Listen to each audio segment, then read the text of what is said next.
back to business, but not even close to back to normal in a community still shaken by that shootout. Good afternoon, I'm Ann Shatilla, and this is UPN News Live at 3:30. Well, the drama that paralyzed a Valley neighborhood is over, but the nerves are still rattled today. The holdup at the Bank of America branch on Friday turned North Hollywood into a war zone. In a moment, you will see how the people are coping today, but first, more on the men behind that shootout. Larry Atterbury is standing by live in North Hollywood. Larry, what can you tell us about these people?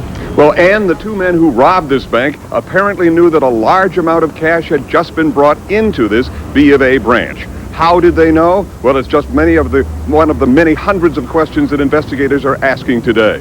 But one question has been solved. Their identities have been confirmed. The coroner's office now makes it official. The two dead bank robbers are 26-year-old Larry Eugene Phillips Jr. and 30-year-old Emil Matsurio. Who are they? Both had minor criminal records. Phillips arrested in 1991 on a weapons possession charge in the city of Orange, a year later in Denver for residential burglary. Matsurio was sued for credit card violations, later for not paying car rentals.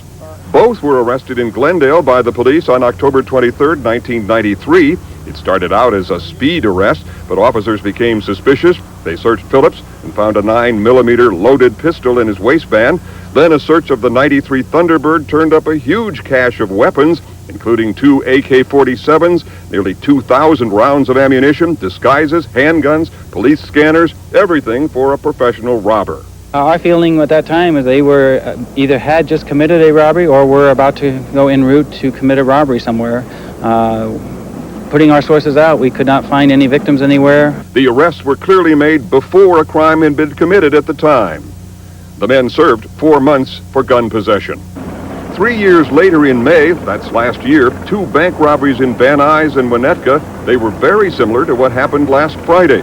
Only then the two bandits were able to get away with between $1.3 and $1.7 million. Even before the shootout last week, the FBI was trying to trace the money from those holdups. Now, the federal ATF, alcohol, tobacco, and firearms investigators, are trying to find out where the two men obtained the illegal weapons they used. Now, several police agencies are already looking into searching for any connection between these two robbers and whether they have organized crime or perhaps a paramilitary group. Up to this moment, we have just been told there is no evidence of any connection. We are live in North Hollywood. Larry Atterbury, UPN News 13, and back to you. All right, Larry Atterbury, thanks very much. Well, most of the bullet holes are covered up today. The parking lot has been swept clean of the bullet casings and all that glass. And just after 9 o'clock this morning, well, the Bank of America branch reopened. But still, there are many reminders today of Friday's firestorm. The bullet holes are patched up at the Bank of America. The yellow crime tape is down. New flowers were planted this morning, and shattered windows have been boarded up. But it's another story for the shattered nerves of some customers. I'm scared, very scared. Even armored car drivers were wary. Bank employees were escorted past reporters by security guards. Well, employees are a little nervous, as you might imagine. But they're anxious to get on with their lives. Not all reported for work today. Some were still too frightened, Walker said. When the bank finally opened, customers filed through like any other normal day. Inside, there was no trace of the deadly gun battle that took place. Some customers, like Darcy Rivas, took the whole thing in stride. You have to come back. You know, life goes on. I mean, you can't let guns and all that stuff intimidate you. Across the street, it was another story. The remnants of the bloody battle were still apparent. Tape covers up bullet holes in this apartment complex.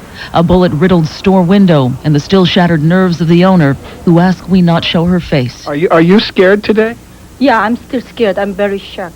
And there are the heroes, like this dentist, who treated one of the wounded officers. I knew I had to take care of his pain. I mean, my concern was his pain. 2 of the 11 officers injured during that shootout remain hospitalized at this hour. 31-year-old Stuart Guy and 29-year-old Martin Winfield are both recovering right now at Northridge Hospital Medical Center. Guy was shot in his right leg and arm. Winfield suffered wounds to his left arm and chest. Both officers are listed in good condition.